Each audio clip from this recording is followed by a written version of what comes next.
அதாவது எந்த அளவுக்கு புலம்பெயர்றாங்க அப்படின்னு பார்த்தோம்னா, இந்தியாவுக்கு உள்ள புலம்பெயர்ந்த தமிழர்கள் எவ்வளவோ அதை விட 118% அதிகமான தமிழர்கள், எக்ஸாக்ட் நம்பர் கொடுக்கல, பர்சன்டேஜ் மட்டும் கொடுத்துருக்கிறாரு, கம்பேரிட்டிவ் பர்சன்டேஜ். அதாவது இப்படி ஒரு கணக்கு வச்சிங்களேன், இந்தியா முழுக்க ஒரு 100 இடங்கள்ல தமிழர்கள் புலம்பெயர்ந்து வெளியே போயிருக்காங்கன்னா இன்னொரு 118 பேர் அமெரிக்கா போன்ற நாடுகளுக்கே போயிட்டாங்க அப்படின்னு சொல்றாரு.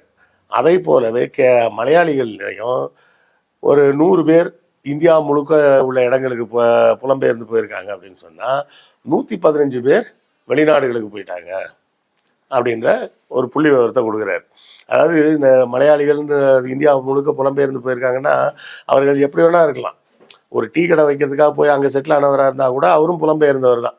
இப்போ சென்னையில் வந்து எங்கெல்லாம் டீ கடையில் மலையாளி டீ கடை இருக்குது, அதெல்லாம் முன்னாடி இருந்தது, இப்போல்லாம் இல்லைன்னு நினைக்கிறேன். எங்கே பார்த்தாலும் இந்த டீ பாய் அது இதுன்னு போட்டு ஏதாவது போர்டு தான் வச்சுருக்கிறாங்க.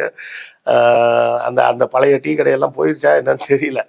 ஸோ நானும் பார்க்கக்கூடிய ஒரு சில டீ கடைகள்லையும் பார்த்தீங்கன்னா பெரும்பாலும் வந்து வட இந்தியர்கள் தான் வேலை பார்க்குறாங்க.